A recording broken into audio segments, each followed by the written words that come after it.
A billion tons of magnetized plasma is currently screaming through the darkness of space at over 1,000 kilometers per second, and its destination is right here, at 0018 GMT on February 2nd, 2026. The Sun unleashed an X8.1 solar flare, the most powerful eruption our world has seen since September 2017. But what should truly keep you awake at night isn't just the size of that explosion. It is the fact that two more massive eruptions followed it within the same 60 minutes. Is this the silent warning before a global technological collapse? Or are we simply witnessing the Sun reveal its true, unfriendly face? How much stress can our aging power grids and satellite networks actually take before the system finally snaps 48 hours ago? We issued a public warning. This was not a guess or a sensationalist headline. It was a documented forecast based on the observable behavior of a monster.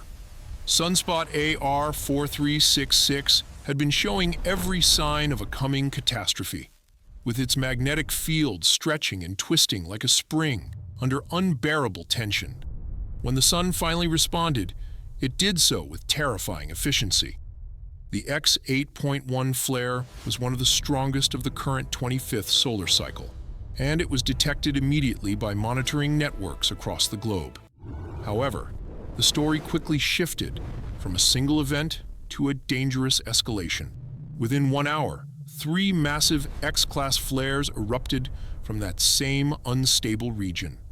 In the world of solar physics, X-class flares represent the most extreme category of energy we can measure. To see 3 of them clustered together is a statistical rarity that changes the entire conversation. This is not a sunspot that has found relief after a single burst. This is a system in a state of uncontrolled instability. As you read this, a massive cloud of solar matter is already on its way to interact with Earth's magnetic field, and the arrival date is set for February 4th. The human brain loves superlatives, the biggest, the strongest, and the most powerful. This is why news headlines are currently obsessed with the X8.1 classification. It is a clear, imposing number that is easy to compare to historical records, but focusing only on that single peak while ignoring the sequence is like watching a volcanic eruption, measuring the height of the ash cloud, and completely ignoring the fact that the mountain blew 3 more times in the following hour. You are missing the real story. When a magnetically complex, active region produces a major flare, it releases magnetic energy that has been building for days or weeks. In a stable system, this massive release brings relief. The magnetic field usually rearranges itself into a lower energy state, and the region calms down. But Sunspot 4366 did not follow the rules. It fired an X8.1 flare and then, within 60 minutes, unleashed 2 more X-class eruptions. This is not relaxation. This is ongoing instability. This tells us the magnetic field is fundamentally unresolved. There are multiple zones of tension and layers of shear, where opposing magnetic polarities are being crushed together in unstable configurations. When one zone releases, it does not quiet the others. In some cases, it may even trigger them. History provides a grim blueprint for this behavior. The Carrington event of 1859, the most powerful geomagnetic storm in recorded history, was preceded by days of heightened solar activity and multiple eruptions. Similarly, the Halloween storms of October 2003 were not a single event. They were a series of X-class flares and multiple coronal mass ejections that caused widespread satellite damage and power grid failures in Sweden. It was the clustering that made that sequence so destructive. Systems that might have survived a single strike were hit repeatedly. Satellites were hammered again before they could recover, and power grids faced additional pulses just hours after the first. Solar physicists call this uncontrolled instability. Each flare releases energy, but it also rearranges the field, creating new currents and gradients that can make further eruptions more likely. If Sunspot 4366 produces more eruptions, especially as it turns into a better position to strike Earth, these clouds of plasma can interact in space. Faster material can overtake slower material, merging into what we call a complex ejecta. This creates a shock front far more dangerous than any single coronal mass ejection. The media will focus on the big flare, but the real story is much more troubling. We are watching a sunspot that cannot stabilize, throwing energy into space because it has too much tension to resolve smoothly. The question is not just how powerful the X8.1 flare was, the question is whether it was the peak or just the opening act. The coronal mass ejection is not a simple flash of light. It is not radiation that vanishes in a matter of minutes. It is a massive, physical cloud of ionized gas, 1 billion tons of plasma infused with magnetic fields, hurled from the sun's corona into the abyss of space. When the X8.1 flare erupted from region 4366, it did more than just glow. It launched one of these clouds directly toward us at over 1,000 kilometers per second. To put that speed in perspective, an average CME travels at about 400 to 500 kilometers per second. At 1,000, we are in the upper echelon of solar events. This is fast enough to compress Earth's magnetic shield and drastically shorten our window for preparation. We know it is coming because we have seen the evidence with our own eyes. Solar observatories captured the eruption of a massive filament and the resulting coronal wave rippling across the sun's surface. But this is where the uncertainty becomes dangerous. While we know its speed and mass, we cannot yet see the orientation of its magnetic field, the BZ component. If it points south, it will lock onto Earth's magnetic field and pour energy into our power grids and satellite networks. If it points north, the impact will be much weaker. We will not know the truth until it hits the Discover spacecraft, just 1.5 million kilometers away from Earth. That gives us only 1 hour of warning before the main impact. Predicting space weather is a world apart from predicting a rainstorm. We are working with sparse data across vast, silent distances. Current models suggest a geomagnetic storm arriving around February 4th, with a potential strength ranging from a G3 strong to a G5 extreme. Because this CME is moving so quickly, it does not have time to dissipate or weaken. It cuts through the solar wind like a heavy truck through thick fog. It will arrive with most of its original energy intact. The danger only multiplies if Sunspot 4366 fires again within the next 48 hours. A second fast-moving cloud could overtake the first, merging into a single, much more powerful shock front, known as a complex ejecta. This is exactly what happened during the destructive Halloween storms of 2003, where multiple eruptions combined to strike Earth as one massive event. Right now, the first cloud is already halfway here. Once the data from Discover arrives, we will have 60 minutes to notify power grids and airlines to prepare for the worst. The die is cast, and we are about to find out if our modern world is ready for a direct hit. When scientists talk about the Earth being in a base state, they describe a planet that is calm and undisturbed. In that ideal scenario, our radiation belts are low, and our ionosphere is stable. But here is the reality. Earth is nowhere near that base level. January 2026 was anything but quiet. We have endured repeated M-class flares and geomagnetic storms nearly every single week. These events do not just vanish, they have a cumulative effect. Our magnetosphere and radiation belts have a memory, and right now, they are already heavily burdened. Think of it like a swing in motion. If you push a swing that is already moving, it will travel much further than if you pushed it from a dead stop. This is not just a metaphor. It is nonlinear physics, because our atmosphere is already excited. It will react with far greater intensity to this incoming solar strike.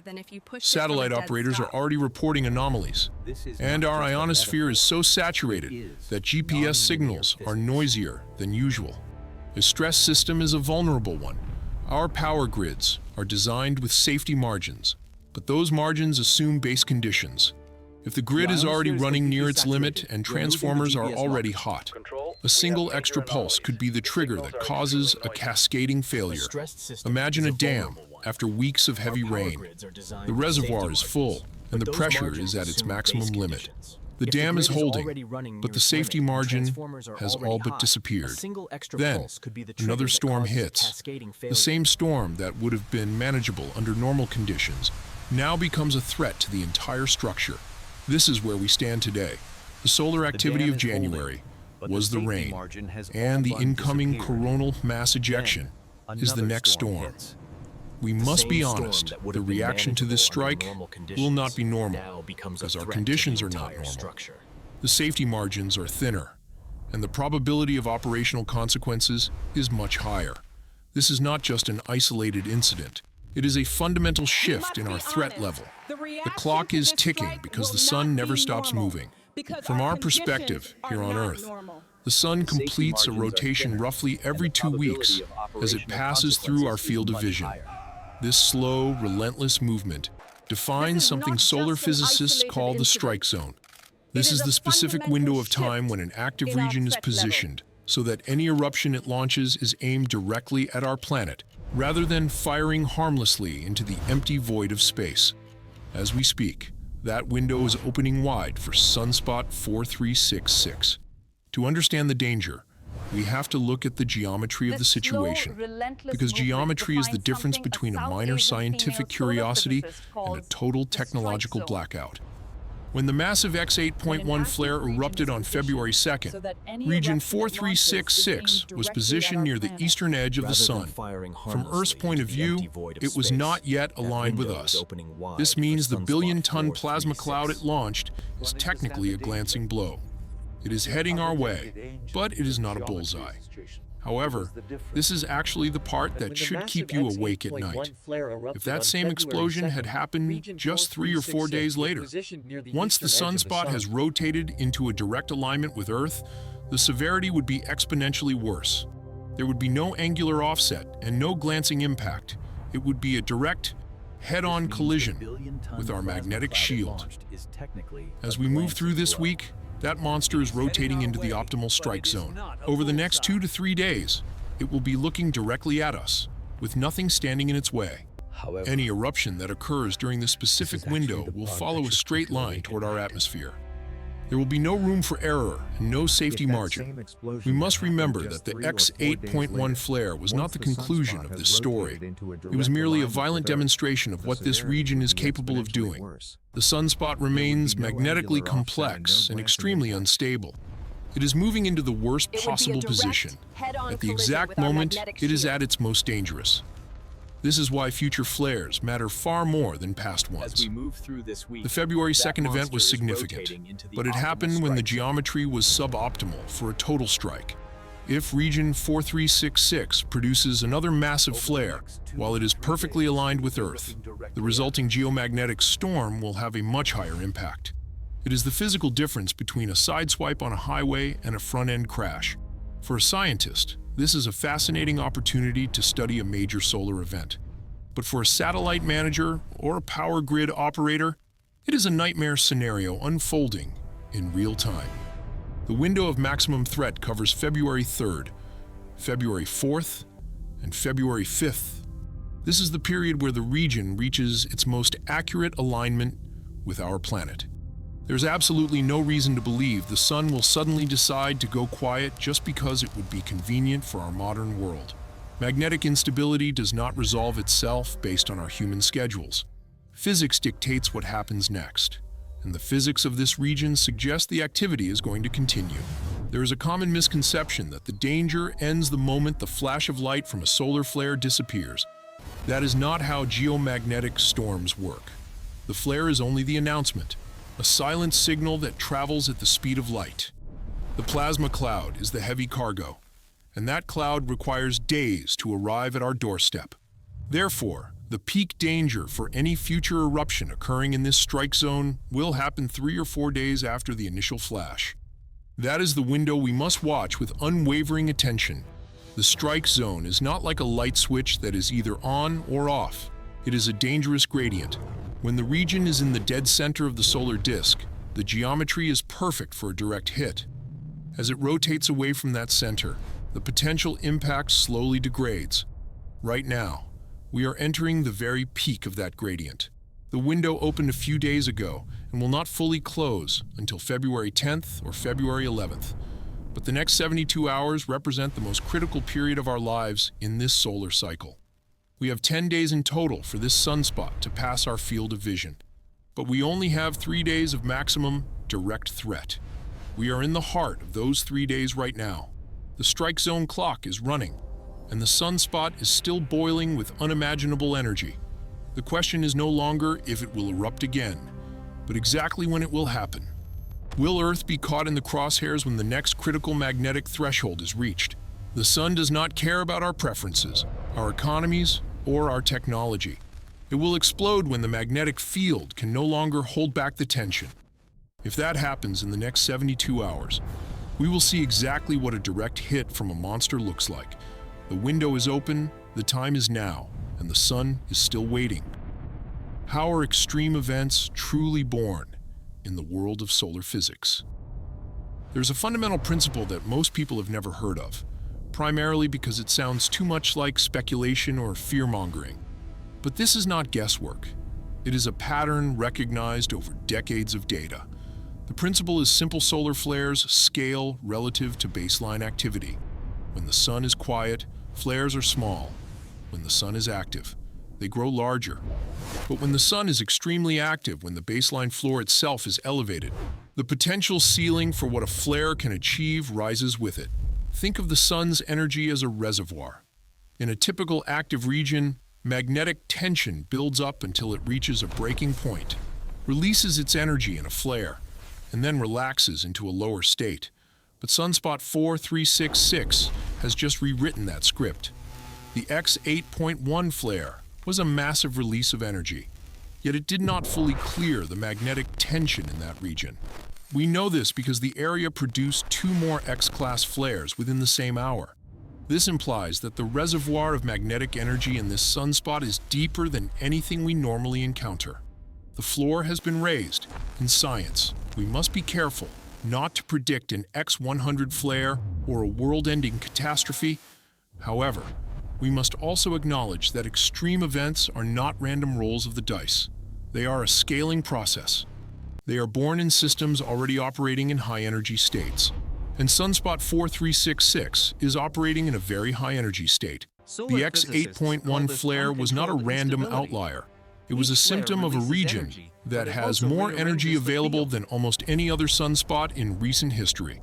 Historical records confirm this dangerous pattern. The famous Carrington event of 1859 did not happen in a vacuum. It occurred after a week of intense solar activity and multiple eruptions. The system was already hot before the main event. Similarly, the largest flares ever recorded, the X28 and estimated X45 flares of November 2003, only happened after that active region had already fired several X-class eruptions. The baseline rose, and the ceiling followed it up. Scientists often avoid discussing this phenomenon publicly because it can sound like alarmism. But ignoring the data is not scientific skepticism. It is a choice to be blind to the facts. The reality is that an elevated baseline increases the probability of events that are much larger than what we consider normal. We cannot assume that the X8.1 flare was the peak simply because it was the largest eruption in over 7 years. Instead, we must recognize that this region is stuck in a high-energy mode where the next explosion could easily surprise us. Think of it like an earthquake. Seismologists can measure the buildup of tectonic stress along a fault line. They know that a fault with high stored tension is more dangerous than one with low tension. While they cannot tell you exactly when the Earth will shake or how strong the quake will be, they can tell you the risk is significantly higher. Sunspot AR4366 is that high-tension fault line. It has already released a massive amount of energy, and yet remains dangerously unstable. Consider the implications if this region produces a flare significantly larger than the X8.1, perhaps an X15 or an X20, while it is perfectly aligned with Earth in the strike zone over the next 3 days. The resulting coronal mass ejection would be faster, more massive, and would connect with Earth's magnetic field with more energy than anything we have seen in decades. We would be looking at an extreme G5 geomagnetic storm. The consequences would not be the end of civilization, but they would be measurable and incredibly expensive: widespread power grid failures, satellite losses, and a total blackout of GPS and communication systems. This mechanism is not magic. It is the direct consequence of a rising baseline. We often view solar flares as isolated, random events, but that approach misses the deeper story. Solar activity is a continuous process where the starting conditions matter immensely. Right now, the baseline is shifting. The 3 X-class flares we just witnessed prove it. If we ignore this shift, because the truth is uncomfortable, we are being negligent. The X8.1 flare was a major event, but it was not necessarily the end of the story. It was just one data point in a process fueled by a sunspot that is magnetically charged, energetically unstable, and currently moving into the worst possible position for a direct hit on Earth. The floor is high, the ceiling is even higher, and we won't know where that limit is until we hit it. Betting on the sun to calm down when it has shown every sign of doing the opposite is not a strategy, it is a hope, and hope is not a plan. Sunspots are not created equal. Some are small, simple, and magnetically boring, producing a few minor flashes before they quietly fade into the background. Others are massive, complex, and magnetically twisted, dominating the face of the sun for weeks at a time. Active region 4366 falls firmly into this second category, but even among giants, it is truly unusual. It is not just big and complex. It is structured in a way that solar physicists recognize as uniquely dangerous. Understanding why this sunspot is so special requires a look at exactly what makes an active region unstable. We begin with its physical scale, as that is the first thing most observers notice. Active region 4366 is so large that it can actually be seen with the naked eye, provided you are using the correct solar filters for safety. It spans a distance equal to several Earth diameters, while massive size alone is not the primary threat. A giant sunspot with a simple magnetic field is far less dangerous than a smaller one with a complex, tangled structure. It is the internal arrangement, the way the magnetic polarities are packed together, that truly matters. In 4366, that arrangement is screaming with instability. Solar physicists classify these regions by analyzing the distribution of magnetic polarity. The simplest configuration is bipolar, featuring one positive and one negative pole clearly separated from each other. Think of it like a standard bar magnet, with a north and a south end. These regions are stable and produce either tiny flares or none at all. The next level of complexity is the beta-gamma configuration, where the polarities begin to mix and alternate. This creates tension and shear, the necessary conditions for a flare to ignite. Finally, we have the beta-gamma delta classification, the highest league of magnetic danger. This is exactly where region 4366 sits. In a delta configuration, opposite magnetic polarities are packed so tightly together that they are practically crushed against each other in a tiny space. It is here, within the shadows and penumbral intrusions of the sunspot, that the massive X-class flares are born. However, the classification is only part of the story. We also have to look at how the region is evolving. Sunspots are dynamic systems that grow, rotate, and shift over hours and days. When a field evolves rapidly, a new magnetic flux emerges and crashes into existing fields, the region becomes a powder keg. Satellite imagery has shown that new magnetic flux was still emerging in the core of 4366, even after the massive X8.1 flare. This is not the normal behavior of a system trying to relax. It is a system throwing more fuel on the fire while it is already burning. To put this in context, compare this region to active region 3664, which caused the Extreme Geomagnetic Storm in May of 2024. That region was colossal, the largest group of sunspots seen in many years, but it was relatively diffuse. There was significant space between its magnetic poles. Region 4366 is different. It is compact and dense, meaning its energy density is much higher.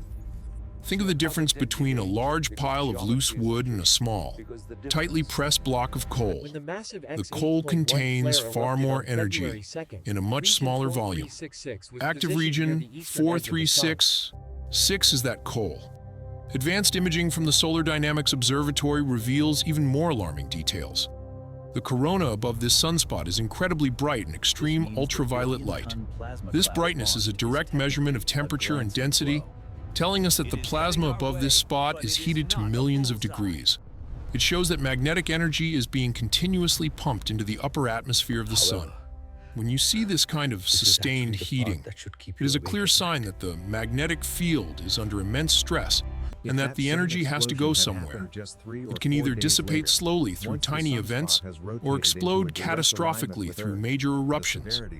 This region has clearly chosen the catastrophic path. Professional solar observers are using words like anomalous, extreme, and alarming to describe this region. These are not sensationalist clickbait terms. They are the assessments of experts who look at sunspots every single day and know what normal looks like. This is not normal. The rapid growth, the persistent complexity, the clustering of flares, and the ongoing emergence of magnetic flux all point to a region operating outside typical parameters. And when a system operates outside typical parameters, you cannot expect typical results. Perhaps the most troubling aspect is that the region did not decay after its major eruptions. Most active areas release their energy. Their magnetic field simplifies, and they begin to fade away. 4366 did the opposite. It erupted and then became even more complex. This is a major warning signal. This is the exact behavior that historically precedes the most significant solar events in human history. And it is happening right now, in real time, as the region turns into the strike zone. Calling this sunspot special is not based on hype. It is based on observable physical characteristics that set it apart from almost everything else we have seen. It is not just a giant, it is a pressure cooker. It is not a loose collection of spots. It is a tightly wound spring that refuses to unwind. It does not relax after an explosion, it doubles down. This combination of factors makes it one of the most dangerous sunspots of the modern era. The X8.1 flare was not a fluke. It was a symptom of a much deeper instability that has not yet found its balance. For several weeks now, a question has been hanging on the very edge of scientific discussion, one that most researchers are hesitant to ask publicly. It involves the merging of two fields that rarely intersect space weather and atmospheric dynamics. We are forced to look at the connection between solar storms and polar vortices, between the high reaches of the ionosphere and the air we breathe on the ground. The question is simple but heavy with implication: can extreme solar activity directly influence the patterns of our weather? The timeline of events is difficult to ignore. On January 10th, 2026, a significant solar storm struck the Earth. It was not a monster event, but it was powerful enough to dump massive amounts of energy into the upper atmosphere. Within days, the polar vortex over North America began to destabilize. The stratospheric circulation weakened, and cold, Arctic air began to break southward. For the past 4 weeks, the United States has been hammered by historic winter storms and record-breaking cold, an infrastructure failure that continues even now in early February. We must be careful here. Correlation is not necessarily causation, and the timing alone does not prove a definitive link. However, the coincidence is striking, and the potential mechanism is documented in peer-reviewed scientific literature. These studies suggest that under specific conditions, the transfer of energy from solar storms can influence atmospheric waves like Rossby waves or planetary waves in ways that could theoretically disturb large-scale patterns like the polar vortex. We know for a fact that solar storms dump enormous energy into the upper atmosphere, heating the ionosphere and generating intense electrical currents. Traditionally, atmospheric science has viewed these layers as separate. The ionosphere sits 100 kilometers up, while the stratosphere is only 30 kilometers high. They are divided by vast distances and pressure differences. But the atmosphere is a connected system. Energy and momentum can propagate vertically through waves that link these layers together. The polar vortex is normally a stable, high-altitude jet stream that keeps cold air trapped at the poles. When it is strong, winter weather is manageable. When it breaks, the Arctic air escapes. This collapse is usually caused by waves rising from below. But the forbidden question asks if energy from the ionosphere can also generate waves that disturb the vortex from above. This topic is controversial because it crosses disciplinary boundaries. Space physicists study the ionosphere, while meteorologists study the weather, and they rarely speak the same language. The common argument against this link is that the energy from a solar storm is too small compared to the energy of the entire atmosphere. But the energy does not need to compete with the whole system. It only needs to provide a nudge to a system that is already near a breaking point.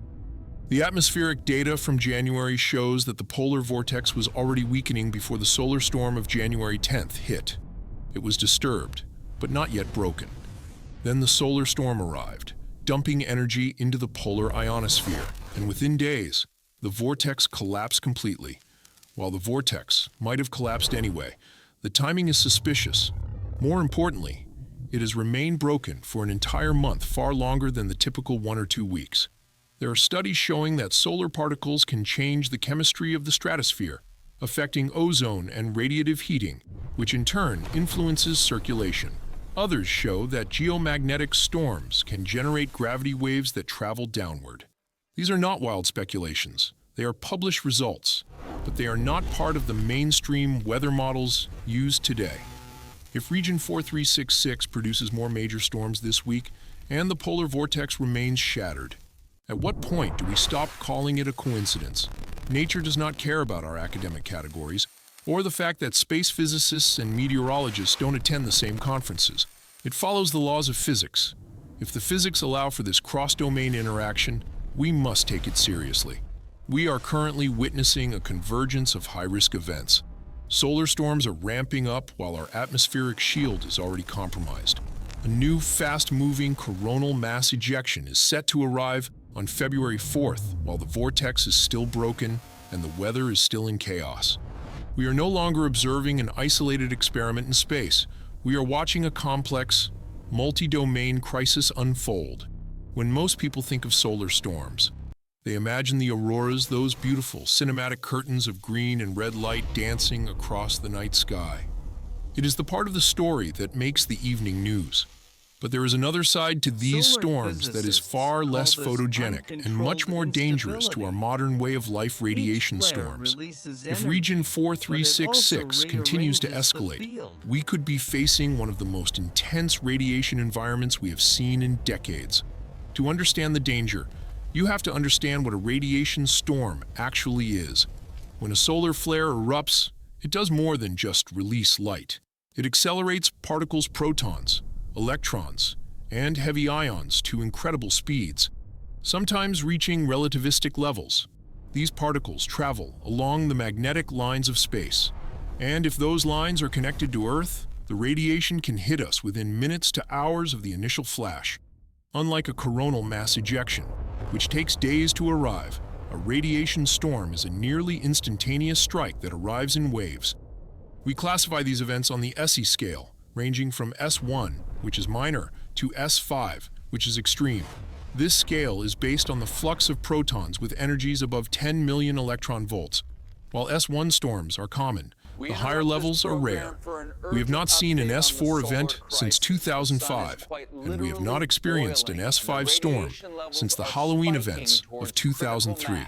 These are not everyday occurrences, yet Region 4366 possesses the clear potential to produce them. The primary concern with these radiation storms is operational. High-energy protons can slice through the shielding of our spacecraft and wreak havoc on sensitive electronics. They cause what we call bit flips in computer memory, where a single piece of data is changed from a 0 to a 1, potentially triggering a satellite to restart or fail entirely. If this happens to several satellites at once during a major storm, we could see widespread anomalies across our global positioning and communication networks. Aviation is another silent victim of this radiation. During a severe storm, high-energy particles penetrate deep into the atmosphere. At standard cruising altitudes of 35,000 to 40,000 feet, radiation doses can increase significantly for pilots and flight attendants who fly frequently. A single transpolar flight during an S3 storm or higher could deliver a dose equivalent to several chest X-rays. This is why airlines are often forced to reroute polar flights, adding hours of travel and massive costs to avoid exposing passengers and crew to these invisible surges. The rarest and most extreme version of this phenomenon is known as a ground-level enhancement, or GLE. This happens when the particles are so energetic that they punch through the magnetic field and atmosphere to reach the surface of the Earth. These events are incredibly rare. We have only recorded 73 of them, since regular monitoring began in the 1950s. The last major occurrence was in January 2005, following an X7 flare. If region 4366 provides the right combination of power and geometry, it could trigger the next one. There are even studies suggesting that these extreme radiation events could interfere with medical devices, such as pacemakers or insulin pumps. While the risk of a total failure is likely low, the fact that scientists even have to ask the question shows how far outside of normal parameters we are venturing. The most frustrating part of a radiation storm is that it doesn't make for good television. You cannot see it, you cannot feel it. It doesn't cause a dramatic collapse of the power grid in a single explosion. Instead, it causes subtle, pervasive errors, dropped data packets, noisy GPS signals, and memory corruption. It is not a cinematic disaster, it is an operational nightmare. The X8.1 flare from region 4366 has already triggered an S2 level radiation storm. It is not yet extreme, but it is certainly not a minor event. If the sunspot continues to fire larger flares in the coming days, we could see an escalation to levels S3, S4, or even S5, because these effects are invisible and distributed. They are often ignored until the moment our critical infrastructure begins to fail. We are about to receive a hard lesson in why invisible does not mean harmless. There is a specific kind of blindness that prevents us from understanding complex systems. We tend to organize our world into neat, separate categories.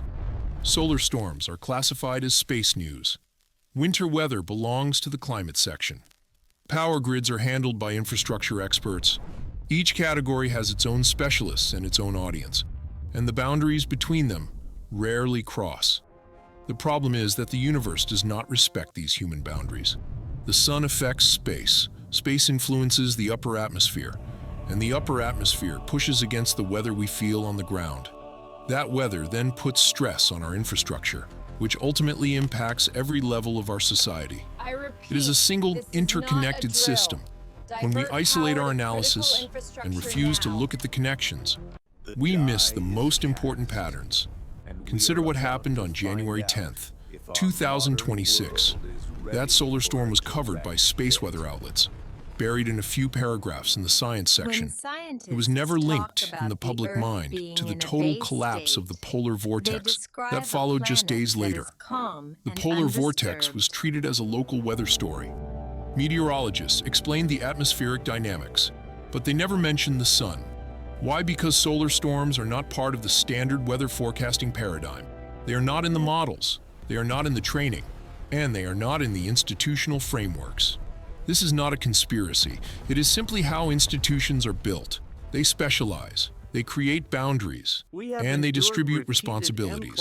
While this structure works for normal, everyday operations, it completely fails when we face connected systems under extreme stress. Nature does not care about an organizational chart. It only reacts to physics. And physics is inherently multidisciplinary. Right now, we are witnessing a massive convergence of these systems. Solar activity is surging. The polar vortex is still broken, and historic winter storms are continuing to hammer the grid. At the same time, satellite operations are fighting increased radiation, and GPS signals have become noisier than usual. To top it all off, we have an annular solar eclipse approaching on February 17th, which will cause rapid changes in an already disturbed ionosphere. Each of these is being reported as a separate headline. Space news talks about the sun, while infrastructure news talks about the grid. No one is asking what happens when they all collide at once. It is a difficult, uncomfortable question, because it forces us to admit that our individual areas of expertise have limits. It requires us to acknowledge a high level of uncertainty, which many institutions find politically impossible. This is the ultimate blind spot. We are at a point where several high-risk factors are overlapping in time. Standard risk models, which assume these events are independent, are likely underestimating the true danger. In this environment, recognizing a pattern is far more valuable than trying to control a narrative. Control is what happens when institutions prioritize appearing calm over being accurate. They try to prevent panic instead of informing the public of the actual risks. But the public can handle uncertainty. What they cannot handle is a sudden, unannounced hit from a threat they were told was under control. If you tell someone there's a 10% chance of a major infrastructure failure, they can prepare. If you tell them everything is fine, and then the lights go out, you lose their trust forever. Trust is much harder to rebuild than a power line. As we watch solar activity ramp up and see the overlapping stressors in our atmosphere and our technology, we must start asking the uncomfortable questions. We must reject the narrative that everything is safely in its own category. The next 10 days will test whether our fragmented understanding of risk is enough to survive the reality of a connected universe. While the eyes of the world are currently locked onto active region 4366, we are ignoring a terrifying reality. We are focused on what we can see, what we can measure, and what is aimed directly at us. But the sun is a sphere, and because it rotates, roughly half of its surface is always hidden from our view. Lurking on that far side right now could be sunspots even larger, more complex, and more dangerous than the monster we are currently tracking. And we would have no direct way of knowing they even exist. The sun rotates on a period of approximately 27 days from our perspective on Earth. This means it takes about 2 weeks for a sunspot to travel from one edge of the solar disk to the other, before it disappears behind the horizon for another 14 days. During those 2 weeks, in the darkness of the far side, we are essentially blind. We cannot see how these regions evolve, how they grow, or when they are preparing to explode. However, we are not completely in the dark. We use a method called helioseismology, essentially solar seismology, to peer into the hidden half of our star. Acoustic waves travel through the interior of the sun, and by analyzing the vibrations they create on the visible surface, we can detect the shadows of massive active regions on the other side. These waves tell us that something is there. Currently, helioseismology is picking up significant activity on the far side of the sun. While we lack the detail to know the exact magnetic complexity, we know the activity is substantial enough to disturb the very heart of the sun. This creates a high-stakes game of timing. If a major, unstable region is indeed growing on the far side, it is expected to rotate into our field of view between February 8th and February 10th. This means that just as region 4366 begins to move out of the strike zone, a new threat could emerge to take its place. The window of danger does not close, it simply shifts. This is a fundamental limitation of our space weather forecasting. We have a fleet of satellites watching the Earth facing side with incredible precision, but our view of the far side is nearly non-existent. In fact, our visibility is actually worse today than it was a decade ago. We once had the stereo spacecraft, designed to give us a full 360-degree view of the sun, but we lost contact with the Stereo B satellite in 2016, leaving us with a massive strategic blind spot in our celestial defenses. History shows us why this matters. During the Halloween storms of October 2003, several active regions were present on the sun simultaneously. Because we could see them both, we had some measure of preparation. But imagine a scenario where a massive eruption occurs on the far side, launching a coronal mass ejection that is still directed toward Earth. We would only detect the threat once it entered the field of view of our nearest monitoring satellites, giving us far less time to react than we have now. This blind spot is not just a technical inconvenience, it is a profound vulnerability. It means our forecasting is reactive rather than proactive. We can only predict the storms we can see, but we only ever see half the story. There have been proposals to send new satellites to the Lagrange 4 and 5 points to eliminate this blind spot forever, but those missions remain unfunded. Until then, we work with what we have. Right now, we know region 4366 is active and dangerous, but we also know the far side is restless. Within the next week, that hidden activity will rotate into view, and we will finally see what has been brewing in the darkness. Will it be another monster like 4366, or something even worse? We cannot know until it is already upon us. The next 10 days are not just about tracking the threat we can see. They are about preparing for the one we cannot. The sun does not announce its intentions. It reveals them, one rotation at a time. A transformation is quietly unfolding in the field of space weather forecasting, hidden away from the public eye, behind closed doors. Artificial intelligence is rewriting the rules of how we predict the sun's behavior. Machine learning models, trained on decades of solar and magnetospheric data, are now predicting solar events with an accuracy that often rivals or even exceeds traditional physics-based simulations. These advanced tools are not yet accessible to the general public. Instead, they are being silently deployed by military agencies, power grid operators, satellite companies, and government space weather centers. To understand why this matters, we must look at how we have traditionally forecasted these storms. Conventional forecasting relies on complex simulations grounded in the laws of physics. Scientists measure the solar wind and attempt to model how it propagates through the void of space before interacting with Earth's magnetic shield. These models require massive amounts of computing power and perfect initial conditions to be effective. Even then, they carry a high level of uncertainty because the physics of magnetospheric dynamics is incredibly intricate. Machine learning takes a fundamentally different approach. These models do not attempt to simulate the physical process. Instead, they excel at pattern recognition. By studying historical observations, they identify correlations between solar activity and geomagnetic reactions that are too subtle for human analysts to catch. An AI trained on 50 years of solar imagery can identify the precursors of a major flare days before it actually happens. It does not need a perfect physics equation. It only needs to recognize the pattern of the coming disaster. One of the most critical breakthroughs involves the BZ component of the magnetic field. This single parameter determines whether a solar storm will be a minor event or a catastrophic strike.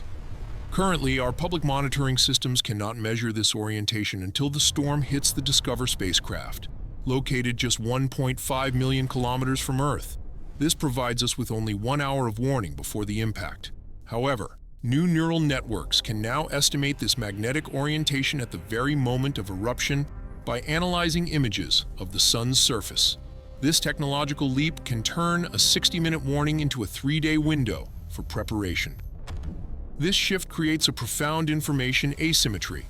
If these private models identify a high probability of a severe strike from region 4366, the organizations with access to that data are already preparing in ways the public is not.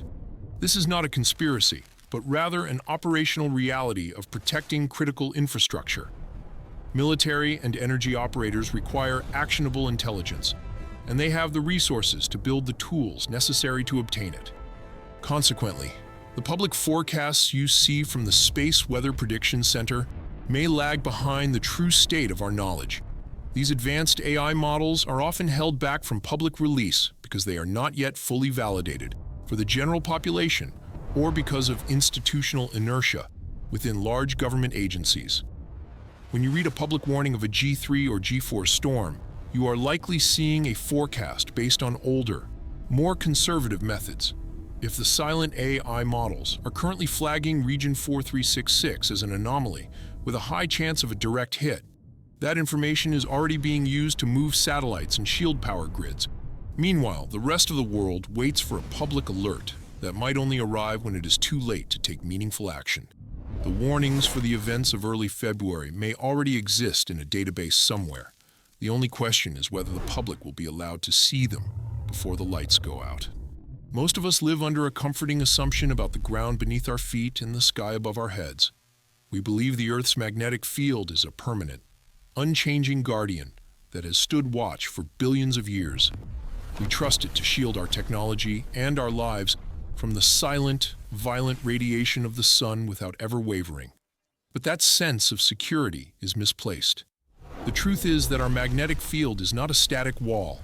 It is a dynamic, shifting system that is currently weakening, moving, and in some parts of our world, already beginning to fail. The most visible sign of this decline is found in a region known as the South Atlantic Anomaly.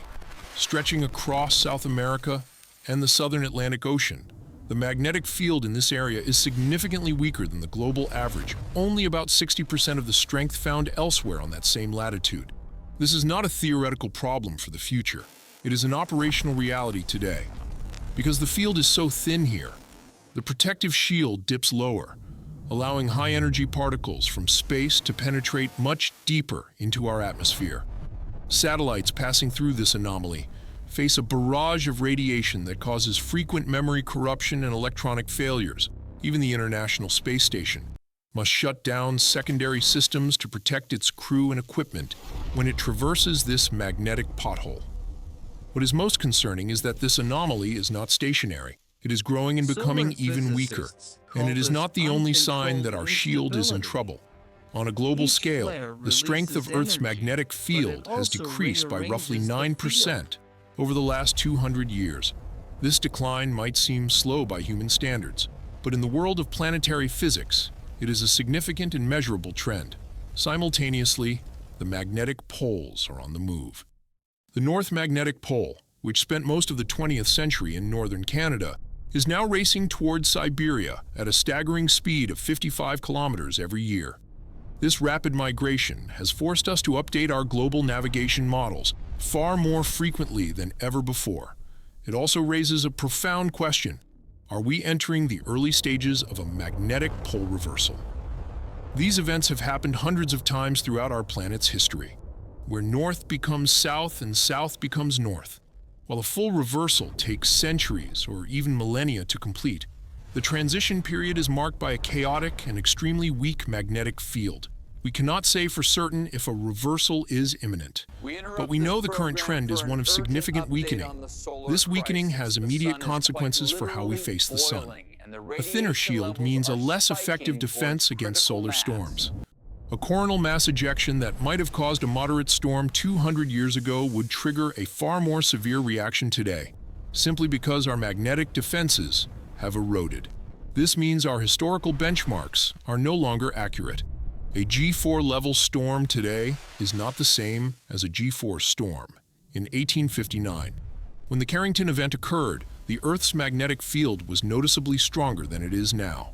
If that same massive cloud of solar plasma struck us today, the damage to our magnetic sphere would be exponentially worse. The vulnerability is even more pronounced because of how we have built our modern world. Our energy grids, our satellite constellations, and our global communication networks were all designed and deployed during a period when the magnetic field was stronger than it is today. We are essentially operating high-tech infrastructure in an environment it was never truly tested for. The protection we take for granted is not uniform across the globe. Some regions are far more exposed than others. As Sunspot AR4366 prepares to strike on February 4th, it will be testing a shield that is already under stress and fundamentally thinner than at any point in modern history. We can no longer view the Earth's magnetic field as a stable, unchanging constant. It is a living, breathing system that is changing within the span of a single human lifetime.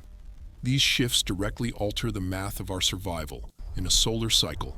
We have changed the playing field, and the shield we rely on is not the same one our ancestors knew. As the sun begins to speak louder, we must realize that our planet is becoming less capable of silencing the storm. The shield is fading, and we are about to find out exactly what that means for our technological civilization. In February 2026, something else is happening that most people focused solely on region 4366 have missed. On February 17th, an annular solar eclipse will be visible across parts of the southern hemisphere. While solar eclipses are predictable and well-studied astronomical events with no direct physical connection to solar activity, the timing is of extreme importance. Eclipses cause rapid and significant changes in our ionosphere, and when those changes happen during a period of intense space weather, they create conditions that we do not fully understand. To understand why this matters, we must look at what happens to our atmosphere during an eclipse. As the moon passes between the sun and the Earth, it blocks the solar ultraviolet radiation that creates and maintains our ionosphere. As the moon's shadow sweeps across the planet at thousands of kilometers per hour, the electron density in the atmosphere drops and the layers of the ionosphere physically change height. Normally, this process is well understood, because most studies have been conducted during periods of low solar activity. The great unknown is what happens when an eclipse-induced disturbance interacts with an ongoing geomagnetic storm. During a storm, the ionosphere is already in a state of chaos. Electrical currents are amplified, and plasma is being shifted across the planet by magnetic forces. When you throw the shadow of an eclipse onto an already disturbed system, the question is whether the effects simply add up or if they interact in a non-linear way. Do we see unexpected couplings between the changes caused by the eclipse and the changes caused by the solar storm? We have very little data on this because it is rare for a major eclipse and a significant geomagnetic storm to happen at the same time. But when they do, we observe anomalies in the atmosphere that cannot be explained by looking at either event in isolation. While the eclipse on February 17th occurs after the initial threat of region 4366 has likely peaked. Any additional eruptions from the far side of the Sun could create a highly active magnetic environment during the eclipse. This creates a serious challenge for our technology. Global positioning systems that rely on precise modeling of the ionosphere to correct signal delays may face errors far larger than expected. High-frequency radio communications, which depend on reflecting signals off the ionosphere, could become completely unreliable. Even satellite tracking systems may accumulate errors as they struggle to account for the rapidly shifting atmospheric density. These are not catastrophic failures, but they are operational inconveniences that can snowball when multiple systems are affected at once. Adding to this complex month is a planetary conjunction. On February 15th, 2026, Saturn and Neptune will appear in conjunction. From a scientific perspective, this means they simply look close together in the night sky. Physically, they are separated by billions of kilometers, and their gravitational influence on the Earth is so tiny that it cannot be measured. To be clear, planetary alignments do not cause earthquakes. They do not change the weather, and they do not trigger solar flares. However, humans are inherently seekers of patterns. We notice when unusual events cluster together in time solar storms, eclipses, planetary conjunctions, and extreme weather. Even when there is no physical link, this clustering creates a narrative. It builds a sense that something out of the ordinary is happening, and that perception can influence how people react to warnings and how the media covers these events. February 2026 is becoming a month where several rare events converge. Each one, taken on its own, has a known mechanism and a predictable schedule. But the convergence and the timing are much harder to explain. The probability of so many unusual events overlapping in a single month is incredibly low. When the unlikely happens, we seek meaning. Sometimes, in that search, we find truths that science has not yet fully documented. Whether you interpret this month through the lens of physics or simply as a run of bad luck, the reality remains the same. February is not a quiet month. The sky's active, and the Earth is reacting. The timing might be a coincidence or a consequence, but it deserves our attention because patterns often reveal truths we did not expect to find. The next 2 weeks will not be boring, as the celestial and the terrestrial collide in ways that test our understanding and our resilience. The story of Solar Cycle 25 is far from finished. We are currently approaching the solar maximum, a peak of activity that is expected to stretch well into 2027. This is not a single, isolated storm or a one-time event that we can simply wait out. We are entering an era. This is an age where solar flares, geomagnetic disturbances, and radiation surges will become more frequent, more intense, and more dangerous to the technological world we have built. The harsh reality is that we are simply not ready. Our global infrastructure was built during the quiet years of solar minimum. Our power grids were designed when space weather was considered a scientific curiosity rather than a threat to national security. Our satellites were launched into a radiation environment that was deceptively calm, and our global positioning systems were deployed when ionospheric chaos was a rarity. Now, all of these systems are being subjected to a relentless stress test by a star that is more active than anything we have seen in decades. The vulnerabilities are appearing everywhere. We see it in the increasing frequency of satellite anomalies and the rising levels of induced currents in our power lines. We see it when our GPS accuracy wavers and our communication networks drop data packets without warning. These are not just technical glitches. They are symptoms of a mismatch between our technology and our environment. We possess the technology to defend ourselves. We know how to build radiation-hardened satellites and how to install protective blocking devices on our massive power transformers. We can design navigation systems that account for the shifting ionosphere. But these essential upgrades are expensive, and they require a level of political will that only comes from public awareness. Up until now, our communication about these risks has been fragmented and reactive. We have treated the sun as a niche interest for hobbyists rather than a central concern for our modern civilization. This must change. If a Carrington-scale event were to strike us today, the consequences would be catastrophic.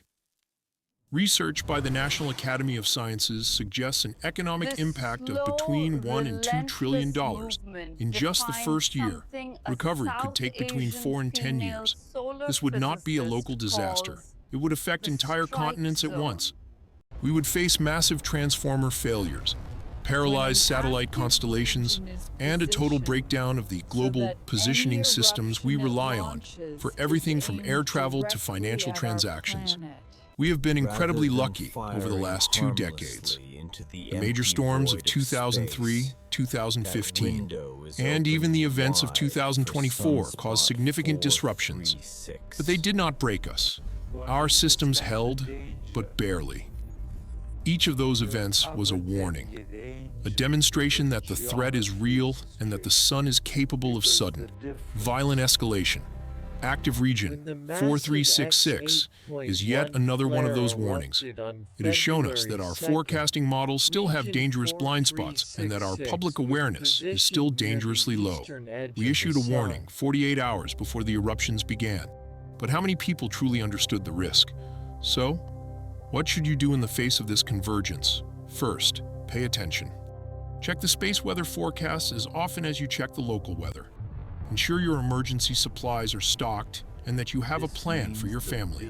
Back up your critical data, keep your devices charged, and make sure your fuel tanks are full. These are simple steps, but resilience is built before the crisis begins. Living with an active star means recognizing that the sky above us is not a passive background. It is an active participant in our lives and our technology. When the sun decides to speak, we must be prepared to listen. February 2026 is not over, and the sunspot is not silent. The plasma cloud is still closing the distance, and our magnetic shield is still under immense pressure. This is not just a scientific observation. It is a test of our civilization's strength. The next decade will be defined by how we respond to these challenges. Solar Cycle 25 and regions like 4366 are teaching us that the universe does not care about our schedules or our comfort. The only question that matters is whether we are finally paying attention. Keep your eyes on the sun. Keep your eyes on the system. This is far from over.